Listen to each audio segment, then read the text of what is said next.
that's good. This is a new. Did you come up with that? I did. I'm trying to push it a little bit. I like that.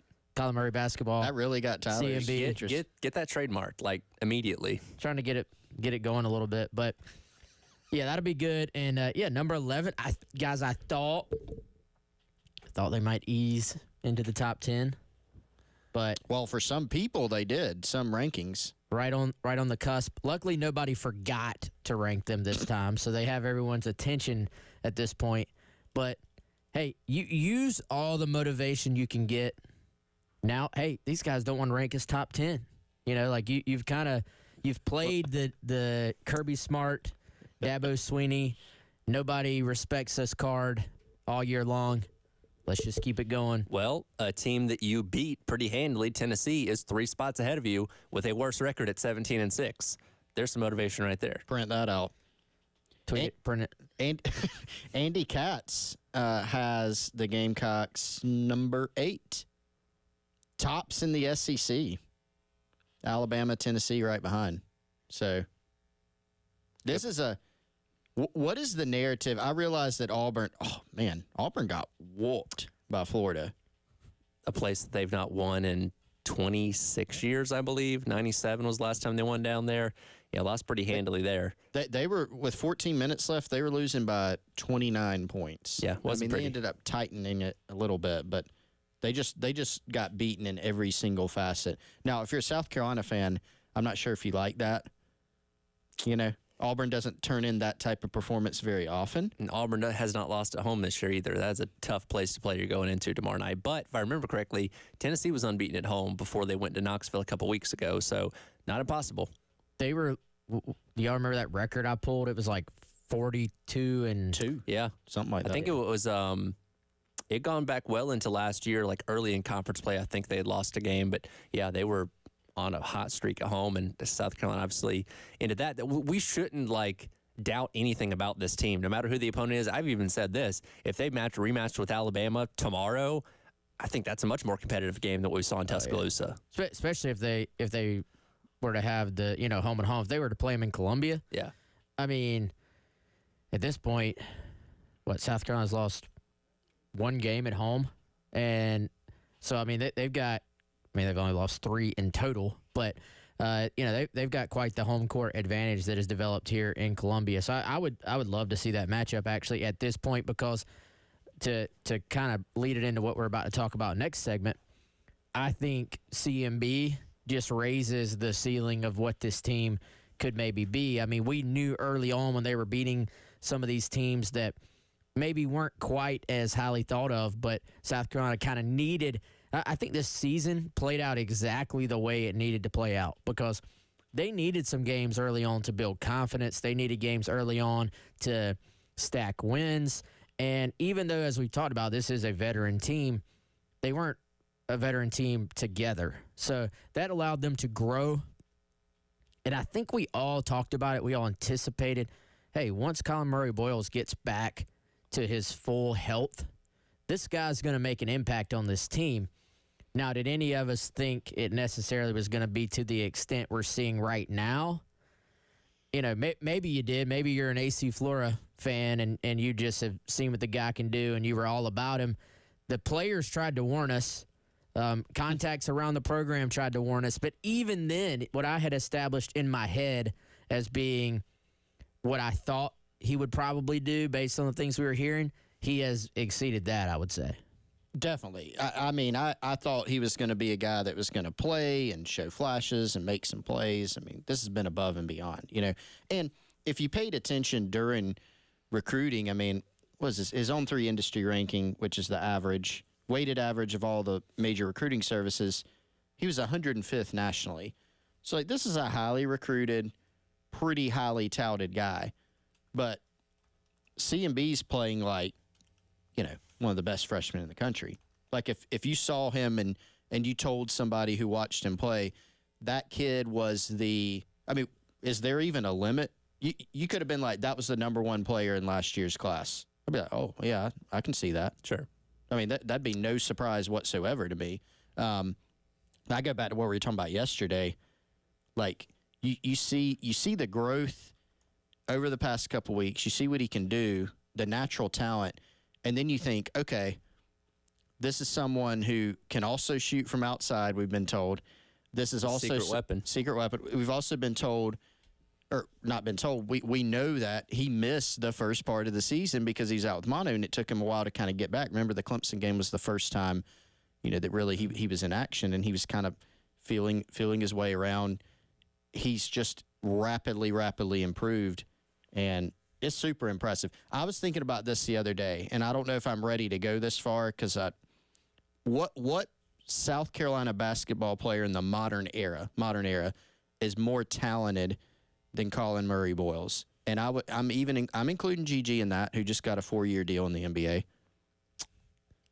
Well, then we get it. What's the definition of talent? The way I'm thinking about it of this is like NBA potential. You know how in the NBA, like first round, you get guys and you're like, that guy averaged 3 points a game, but he's got like all the tools. Yeah. To me, Colin has all the tools plus the production already. Yeah, I put GG above. Do you? Yeah, I mean, look what GG's doing right now in the NBA as a rookie. For sure. And I think Colin, by the NBA standards, is going to be – we're getting way ahead of ourselves, y'all. He's going to be a little bit limited by his measurables, but you don't have that in college. Like, right. you can be, quote, undersized because he plays above what he's listed as. And there's so many more different types of team identities and offensive and defensive styles in college basketball where you can find a fit wherever you are or at some point, no matter what kind of player that you are, as opposed to the NBA where everybody kind of runs a similar type deal up there. But we kind of knew G.G. Jackson coming in a season ago was touted as maybe the number 1 overall pick, certainly a lottery pick, and ended up going a little bit lower than expected. But yeah, he's doing a great job out there with the Grizzlies so far this season, setting records, doing things that, haven't been done since Kobe Bryant. That's good company to be in. And, Murray Boyles is obviously coming along very well. And I know Paris mentioned it the other day that he's going to have to fight off, NBA scouts when it comes to the end of the season of trying to pry him away from college. But as you mentioned, maybe a little bit more limited, just kind of based on his measurables for what he can do at the next level. But what he's been able to contribute so far this season, I mean, it's so far on par with what G.G. Jackson was giving you a season ago. You also, in this day and age, you got to fight off vultures from other schools, sliding in your players' DMs, basically. That's where I say this is a guy that hopefully can be the benchmark of your program for the next 2 to 3 years. That's something you got to consider as well. Like, hey, a lot more people going to be knocking on his door, as many were just recruiting him in general. But seeing what he's been able to do, as we know, so much turnover on a year-to-year basis, you want to make sure you can hang on to him for however long he's in college. Yeah, and I think you can kind of substitute in whenever a coach says, hey, the NBA scouts are going to be coming after our guy, you can almost sub in parentheses and other schools in today's age of college athletics, even though a coach probably maybe wouldn't say that out loud. It does. I think there's an interesting point here, too. Chris, you remember when Will Muschamp was hired? I promise I got a connection here. Remember when Will Muschamp was hired, the story about his press conference and going straight to T.J. Brunson's school right after. And then I believe he went to Brian Edwards' school right after that. That's right. And it was always kind of the story of, hey, he signed the first 2 guys he went to see. And they obviously made a really big impact at South Carolina. Not an exact one-to-one, but I still remember us hearing, this was way back, this was April 2022, and that would have been like a month, I think, after Lamont Paris was hired. But it was the first day of that spring that coaches could be on the road. And I remember us hearing, hey, there's this guy, Colin Murray Boyles. South Carolina is really, really likes the avowal of him. And Paris and an assistant are going to see him and kind of look out for them to possibly make a move here. And this was when some other schools were starting to get involved as well. I think Tennessee was getting involved in too. But it was kind of a matter of, hey, take care of home. This guy at the time was not quite a big name yet, from what I understand, even though I believe he was player of the year in the state the season that had just finished, was starting to gain traction. South Carolina said, look, this guy's in our backyard. We're going to give him a very, very heavy look from an evaluation standpoint. Got in on him early, made him a priority early, and you're seeing that work pay off. And you got to think, not to, Lamont Paris, obviously all the credit to him in the world, but bringing on a guy like Kerry Rich and his connections within this community and kind of knowing who to talk to, knowing the landscape of, hey, this guy's blowing up or this guy's about to be the next big thing here, being able to get in on guys early. It doesn't mean everything, but it certainly helps you as opposed to getting in on guys late.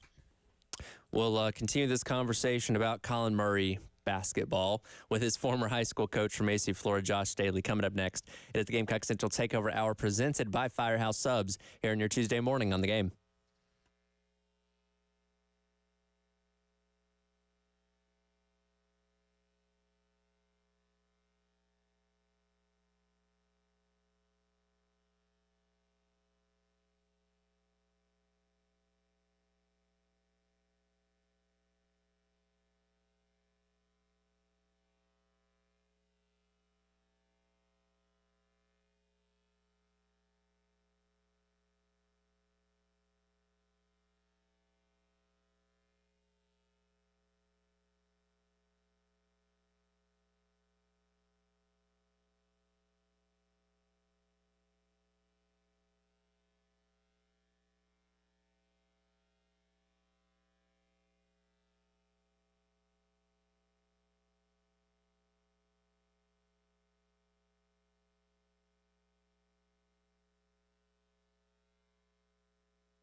Welcome back in. It is the Gamecock Central Takeover Hour presented by Firehouse Subs. Tyler Head, Wes Mitchell, Chris Clark along with you. Going to change things around a little bit. Josh Staley, a little bit delayed. We're going to try and hit him up at 11:30 to talk about Colin Murray Boyles from his time at AC Flora High School. So we'll get back into the basketball conversation with him coming up in about 10 minutes. This is something, though, I want to kind of jump into football here. Something that kind of got lost in the shuffle of everything going on this past weekend with the Super Bowl as well as basketball.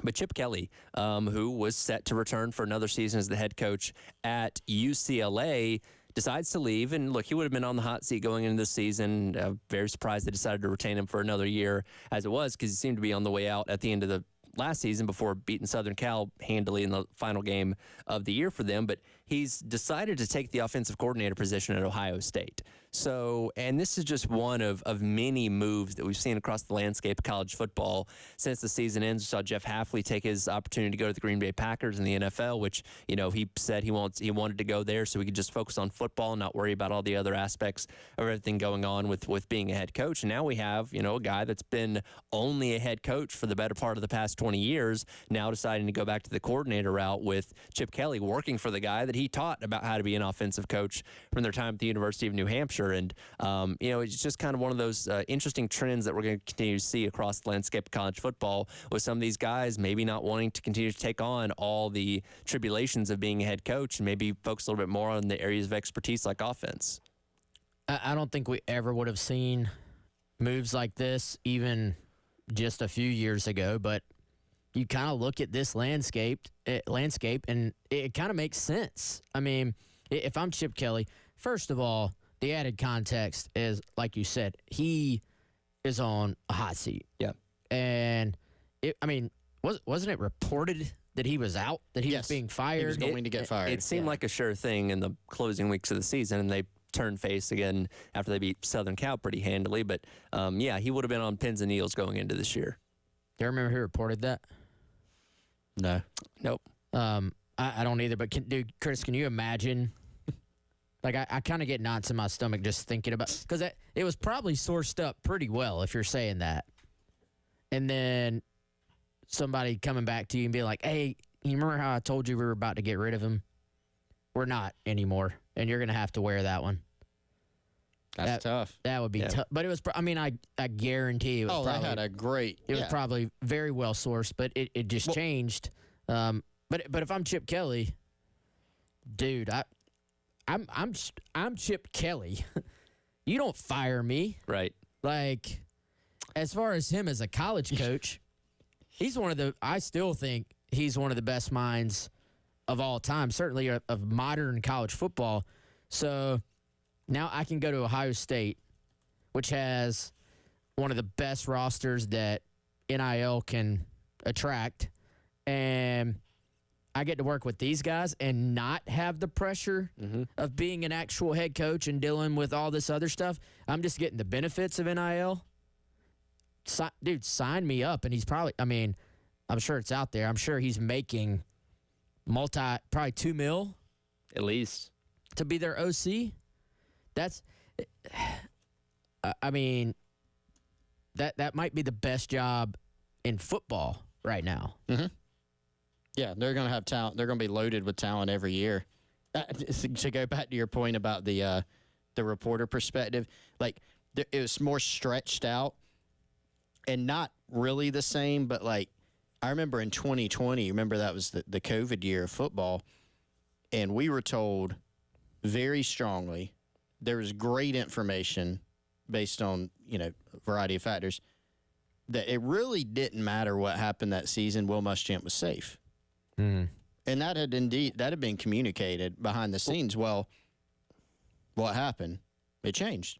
It changed. And that was kind of the grand landscape of not just college football, but college sports in general. Like, every program's losing money because of COVID, not having fans and all this kind of stuff. There's no way they're going to be able to fire people this year. But that, usually doesn't. That didn't end up stopping many people. Well, you had the roster issues week to week. You had never knowing if you were going to play on Saturday until the 11th hour. Did you play the finances of it, right? Because Muschamp had a big buyout looming, but you lost some games in the fashion that you lost them to LSU, to A&M, ultimately to Ole Miss.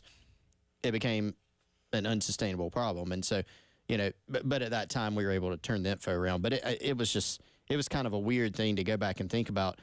I'm also intrigued, y'all, to go back to UCLA. So Kelly out, but in Deshaun Foster, my guy, former Carolina Panthers running back. That was an interesting move because somebody was telling me the other day, and it was a good point. UCLA used to be like this premier job, and it's kind of lost its, even with Chip Kelly there, like it's lost its luster a little bit. But Deshaun Foster comes in, and the AD in the release announcing the hire was like, this is a guy that understands the NIL era. He didn't say understand it, he said fully embraces it. So I thought that was a really interesting move. A guy that played at UCLA, he spent 10 years on staff there as a coach, a couple, a year or two defection. Very interesting hire to me. Well, I think it's kind of one of those things, especially now that we're in February, the quote-unquote hot names out there that could be potential head coaches aren't as prevalent as they were, back in December. And you have a guy that's already ingrained in the program, already familiar with the players, that kind of seems like a natural transition to not really change a whole lot of things from what you currently have with, Kelly departing at such a weird time, like in February. So I understand it to a degree. And again, that's a guy that's been around the program for a long time, obviously an alumni, as you said. Before going to the NFL for his time with the Panthers. So we'll see what he's going to do. It is definitely an uphill battle going into the Big Ten for the first season. And that's something else when you talk about Kelly going into the season on the hot seat, going into what was going to be a very tough Big Ten, in addition to Oregon and Southern Cal and Washington joining as well. Like, he probably saw it as a no-win situation for him. Yeah, and I think in today's era, unless you just have the home run hire, really what you feel like is maybe a grand slam hire, I wonder, especially based on timing, are schools going to be more and more inclined to say, hey, who's the guy in-house that our guys love? I mean, you look at Michigan, and obviously Michigan's coming off a national title, and, with Sharon Moore, there's a situation where he even kind of got his tryout during the season. If it hadn't have gone so smoothly in those situations, then it's probably a different story. But still, I just wonder, you have to move so fast. And that was always the case, but it has been accelerated exponentially these days, I feel like, because of the transfer portal, because sometimes guys, they don't even give you time to just see what happens. They're out. And so I think maybe depending on timing, we're going to see more and more schools have to feel like, well, unless there's this just slam dunk hire that we just are like top of the board type, because every school has that list where there's maybe that guy, like for South Carolina, 20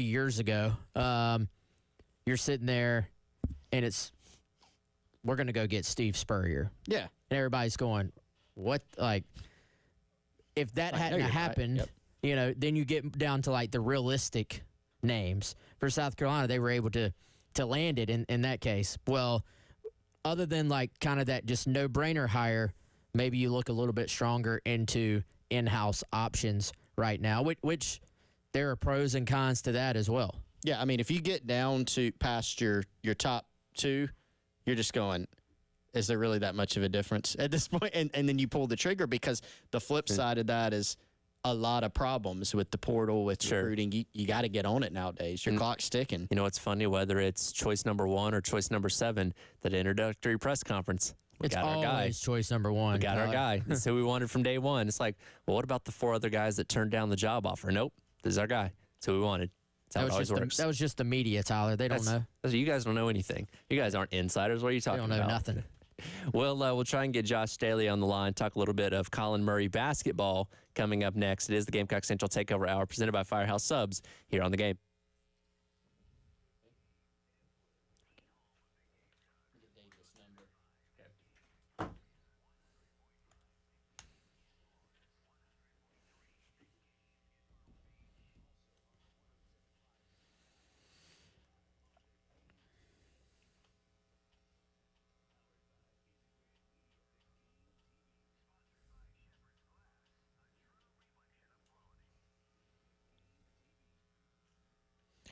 GC Takeover Hour brought to you every single day by our friends at Firehouse Subs.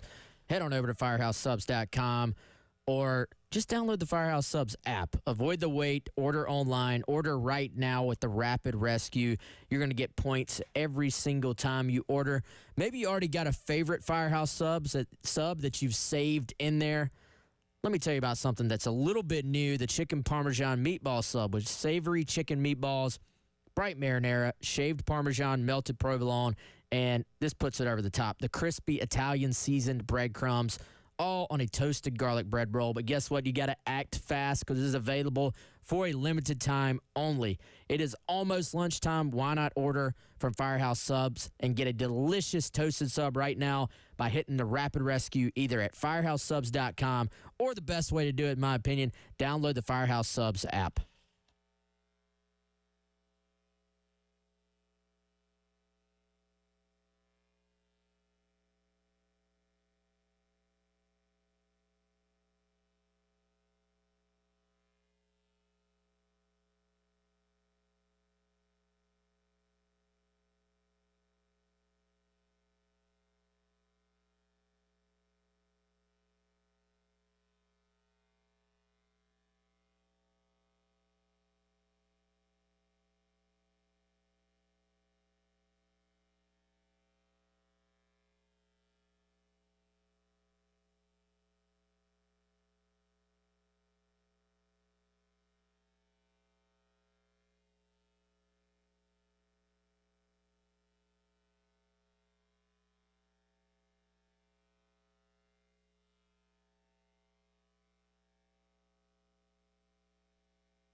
Welcome back in. It is the Gamecock Central Takeover Hour presented by Firehouse Subs. Tyler Head, Wes Mitchell, Chris Clark along with you on this Tuesday morning, getting back into the basketball conversation as we were at the top of the show, talking all about Colin Murray Boyles and the impressive display he's put on a night in, night out basis for the Gamecocks this season, culminating with that 31-point performance against Vanderbilt the other day as he earned SEC Freshman of the Week honors yesterday, and rightfully so. Now on the Love Chevrolet phone lines, talk a little bit about Colin Murray Boyle, somebody that knows him very well, his coach from his time at AC Flora High School, Josh Staley. Josh, first of all, thanks so much for taking a little bit of your time for us this morning. When you look at everything that CMB is doing on the court in these SEC games, does anything surprise you at all, or is that the caliber of talent that you've always known that he was?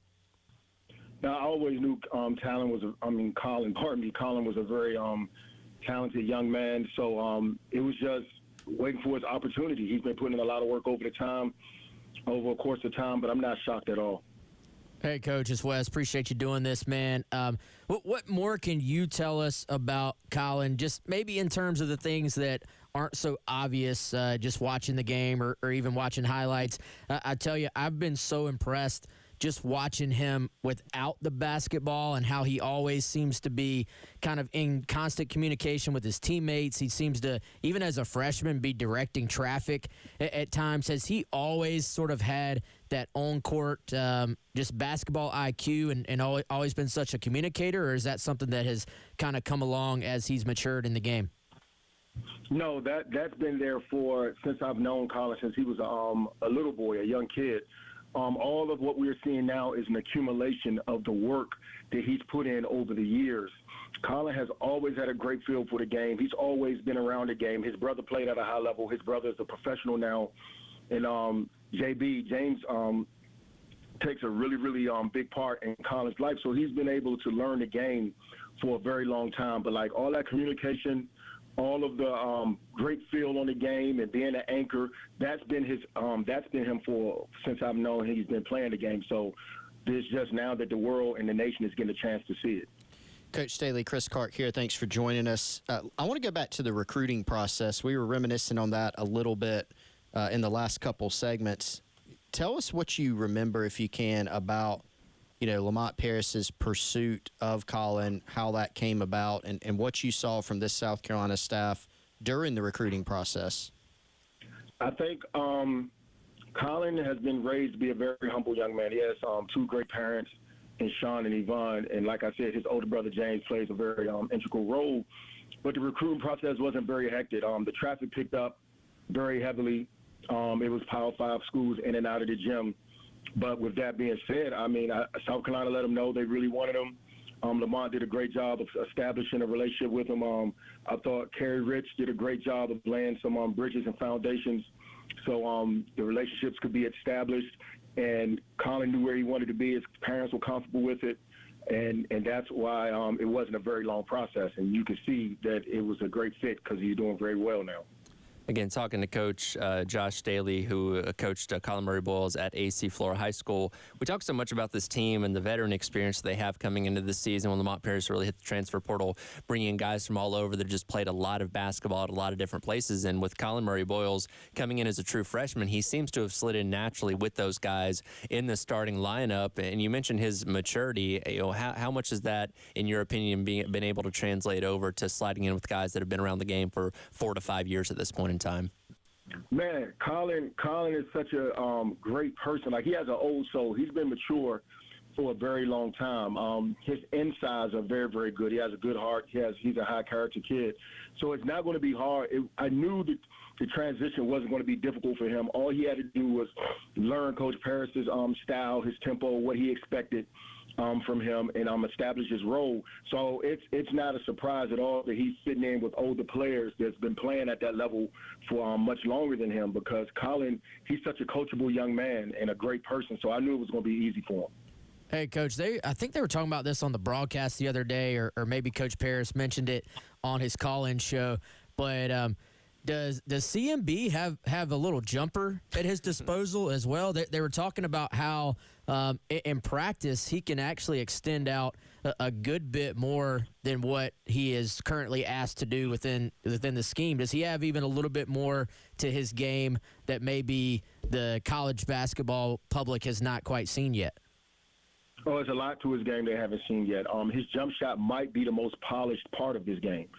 He can really shoot the ball from 15 feet in, 25 feet in. Like, he has a great three ball. He has a great mid-range pull up. Colin can really shoot the ball. Like, when he played for me, we wanted him to shoot it more. But like I said in another interview, that's not quite his role right now. And he's buying in and doing what the team needs him to be successful. But he can definitely stretch the floor. That's why I know his game is going to translate at the next level also. That's kind of scary to think about, that he can add that to his game. Or not add it, but just kind of unleash it. When you, Coach, what is maybe the most unpolished part of the game? Like, we have seen the growth from – game one after he had the bout with mono, came back, was kind of integrating into things. We've seen that growth from game to game, week to week. But when you watch him play for South Carolina, when you think back to what he did for you, where are you going, okay, this is his next step in his growth process? The next step is going to be him giving himself the authority to take games over, to be the alpha dog on the court. But that comes with time, that comes with experience. Like, there's no substitution for the time and experience that's going to take. But once he gets to that role where he knows he's one of the best players on the floor, if not the best player, and he can put the team on his back, I think it's going to be scary. When you think about your time coaching him at AC Flora High School, obviously you can't teach size, but was there a definitive moment he made a particular play or anything where you said, oh, this guy's a dude, has the ability to play at the next level? It was his work ethic. It wasn't really much of a moment. It was his work ethic. Like, a quick story, it was at a point for like 3 months straight. Me and Colin was the first ones in the gym every morning just to work on his hips and his mobility. And most kids aren't going to do that. They want the ball in their hand. They want to work on drills. But we literally just worked on his hips, his mobility, his footwork. And he was willing to do that, like, to be the first one in the gym every morning just to work on that part of his abilities, and it's paying off for him. So I knew he was going to be able to play at the next level because of his work ethic. Coach, I think we maybe need NASA to come investigate this kid's hands, because I don't know if I've ever seen a guy that the ball is, when it's in the air, he goes up and the ball just sticks to his hands. Like, it is incredible how good his hands are, his hand-eye coordination, how soft his hands are. Has that just always been there for him? Like, his touch, I feel like, is unreal, and I think that's part of the reason he plays even bigger than he is, because it's like he can go up with one hand and snatch the ball maybe where other players need both hands. Yeah, his feel and touch for the game has always been there. That's one of the first things I noticed when he was a young kid playing for the Carolina Wolves. Man, his feel and his touch for the game and his hands has always been elite, and it allows him to be such a versatile player. If you need him to be Dennis Rodman for the team to win, he's Dennis Rodman. If you need Zach Randolph, he's Zach Randolph. Draymond Green, but he has so many parts to his game where he can adapt and fit in any system and help anybody be successful. Coach, general question here for you, given that Colin was an in-state guy who played for you at Flora. You think about G.G. Jackson, who Lamont Paris coached last year. It's always a talking point here in Columbia at Gamecock Nation about in-state recruiting for their basketball program. What have you seen out of Lamont Paris? You gave a shout-out to Kerry Rich earlier, his work on the staff. What have you seen from them recruiting guys in the state of South Carolina? Man, Lamont came in, him and his staff came in right away and did an unbelievable job of establishing relationships. Like I said, Kerry already had like a lot of those bridges built with a lot of the coaches, and he just piggybacked on that. And he acts the same every time you see him, and that makes in-state coaches comfortable. That makes coaches feel like, okay, I can send my kid here, and I know he will flourish and be successful. And he, by offering Colin and some of the other players that's actually on the team from South Carolina, and that showed that he was invested in the state. I think South Carolina has been a fertile ground for basketball for a long time, just kind of overlooked. And I think he just did a really good job, him and his staff. So kudos to them, man, and I hope they keep it up. I know they will. Coach, last one for you here. Wes at the top of our show said he's trying to get Colin Murray basketball to be a thing as far as his nickname goes. Any nicknames from his time at AC Flora we should be aware of? Man, we just called him 30 Junior. So his oldest brother was called 30, and they called Colin 30 Junior. So 3J, I like 3J, because it got the 30 Junior feel. But we just called him 30, and we just called him Colin. Like, we either called him 30 Junior or Colin. His mom called him 30. That's why he wears the number 30. But Colin's a very unique person. So long as you call him something in a respectful manner, he's going to answer. Well, if you hear somebody say Colin Murray basketball, just remember Wes Mitchell started it first. I like it. Coach, we appreciate your time and certainly can't wait to see what C&B continues to do for the Gamecocks this season. Yeah, I appreciate you guys. Thank y'all for having me. Absolutely. Again, Josh Staley, head coach for Colin Murray Boys during his time here locally at AC Flora High School. We'll come back and wrap up today's edition of the Gamecock Central Takeover Hour presented by Firehouse Subs here on The Game.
Welcome back in. Tyler Head, West Mitchell, Chris Clark, along with you for a couple more minutes. It is the Gamecock Central Takeover Hour presented by Firehouse Subs. Again, thanks to Coach Staley for giving us a few minutes of his time talking about CMB's time here locally at AC Flora High School. Obviously very excited for what he's done in his short time here as Gamecock so far. Got something to say, Wes? Yeah, I was going to say, we're not allowed to say any other words until we give away these tickets for Dreamy Josh. Yes. He'll be upset. Yes. Our guy, Dreamy Josh, has informed I understand me. He's actually listening to the show for once. Well, see, he said, hey, good interview, guys. I said all of our interviews are good. Are you saying we have bad interviews? Of course we don't. Not how this works. But yes, we will appease. Very modest of you. We will appease Dreamy Josh. I have a pair of tickets for Friday's baseball season opener, 4 o'clock out at Founders Park as they take on Miami of Ohio. Caller number 6 right now, 803-404-6100. Win a pair of tickets to Friday's season opener for baseball against Miami of Ohio out at Founders Park. Now, Dreamy Josh has been pleased. So hopefully he'll get off of our back now until he has more tickets to give away later on in the week. What do y'all think of 30 Junior? Like that's a very cool nickname. I did like that. The only problem with it is the mass appeal. Like it's cool sounding, Sure. but if you just hear that, you don't get it instantly. Yeah, there's a little more of a story to You have to have with a his backstory brother to and it. everything. But yeah, I do like Colin Murray basketball. Kind of has the Johnny Football esqueness to it, and for a name that's very long, it works. CMB is kind of an easy. Yeah, It's like CMC, like Christian McCaffrey. sure. Yeah. I wonder what he prefers to be called. Now you can't come up with your own nickname.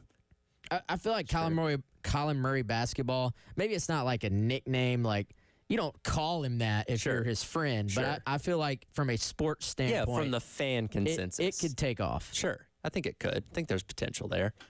So I say you need to go get that thing trademarked. I don't care about that. I would love to see it on a shirt. Well, when those shirts start selling out by the truckload, you're going to care about it. Yeah, that's true. How mad are you going to be if there's somebody's going to start selling Colin Murray basketball on a shirt? I wouldn't even be. All I'm saying is if you do that, Kudos. but give it right back to the basketball program. That would be my. That's true. That's true. That would be my wish. What are for you. what are some of the best names in Gamecock athletics that you in your guys' time covering the programs? Nicknames or names? Just nicknames. We had one earlier, Captain Munnerlin. That's true. Technically, Debo's a nickname, right? And Captain was not a nickname. Yeah, that was That was the his actual name. literal All name. name team. Debo, anybody that gets to the point where they're just known by one word, one name. Like a Brazilian soccer player. Like, yeah, if your name's Debo and everybody knows who Debo is. Right. Now, that's true at the NFL level Sure. as well. That's a pretty good He nickname. made it. Yeah, you made it. Golly, I feel Clowney was always Clowney. It was never Jadavion Clowney. Like, it was just Clowney. or JD. JD. Because that's such a unique name. Like, that's one of those things where, like, your last name can stand on its own because it's not Smith or Jones or something like that. Because, like, when you said, like, Brian Edwards, you would say Brian Edwards. You wouldn't just say Edwards. You wouldn't even say Brian. Like Alshon, you said Alshon. You know? Brian Edwards, for some weird reason, he was always just Brian Edwards. You had to say both Well, that's names. more of a generic type of name that could be Not a generic player, though. not a generic player, but a name that you could run into in more than one facet. But like, I don't think there's another Jadavion Clowney out there from a physical standpoint as well as just a name That's standpoint. right. Yeah. It is fun. Alshon was just straight up Alshon. Mhm. Whereas I feel like Lattimore, sometimes people called him Lattimore, sometimes people called him Marcus. That's true. It is interesting how that happens. Now, do But- you guys have any nicknames that No. we should be aware of? No, not that I'm aware of. West. Chris's nickname is Wes. That's true. I do get called. The backstory is that Chris gets called me a lot. When my wife came out to Firehouse Subs a couple weeks ago, she's like, "No, which one's Wes and which one's Chris again?" Because she'd only met You you should guys have the told her one time. backwards. I really should have. Come on, wifey. Well, to be fair, now that she Yeah, we watches have on the the game TV, Yeah. she's more I aware. was going to say she should watch it. Though I say our names, but I don't specifically point at each We one don't of have you want to do graphics that. on this thing yet. Go We on. do, well, you know, we need to do that. That's our next step. We got comments that are finally. WLTX style graphics. That's right, lower thirds. Yeah.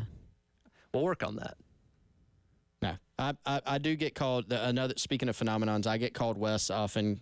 Wes has only been called me on a couple occasions. We can't figure out why this is. Yeah. The only thing I can think of is Wes is more popular. I don't think it's that. So people are like, "Oh, that's Wes." Yeah, man. You want to be Wes. Wes, right? Of course. Yeah. Who wouldn't want to be? I mean, it is pretty good life. I'll take submissions for Wes and Chris's nicknames. You want to submit them, fire us up text line 803-404-6100. We got to get you guys like your own brand identity with your nicknames. But you can't choose your own. That's against the rules. Other people have to give it to you. I got no ideas right now. Everybody else. I don't have one for Chris. I don't have one for you, Tyler. I've been called T-Money before. We're not doing that. While. We're not doing that. I didn't come up with that. Outdated. It was given to me. We're not doing that. And then I tried using it on the radio on a music station, and my music program director quickly told me to stop. He said, I'm not using that. I was like, I thought I was supposed to generate some kind of like alias for this. He's like, no, use your real name. So that was short-lived. Tyler John, right? Flip it. John Tyler. Yeah. JT. You're a middle name Yes. Southeast guy. And I'm not named after the president. Contrary to popular belief. John Tyler. 10th president. By the way, tomorrow, Stuart Lake That's right. We will going to be joining us get some right baseball off the conversation. bat, 11 a.m. Hey, talking South Carolina baseball. He's leading off the show. He is leading. There you go, baseball reference there. Phenomenal analyst He knows a lot about baseball. on the radio. So I'm looking forward. I'm hoping he doesn't know this yet, but I'm hoping this will be like a common thing. Absolutely. Yeah. Hopefully so. So excited to talk about that again. Baseball getting back in action coming up on Friday. Start of their season against Miami of Ohio. That'll do it for today's edition of the Gamecock Central Takeover Hour presented by Firehouse Subs. Halftime show with myself and Terry Ford coming next right here on The Game.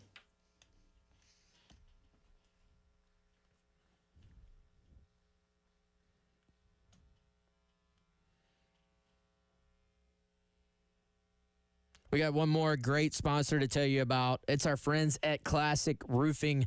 Joe Reeder, Max Sawyer, they're both longtime residents here at the Palmetto State. They got families who live here, and they are dedicated to helping you with any and all of your commercial needs. Your commercial roofing or residential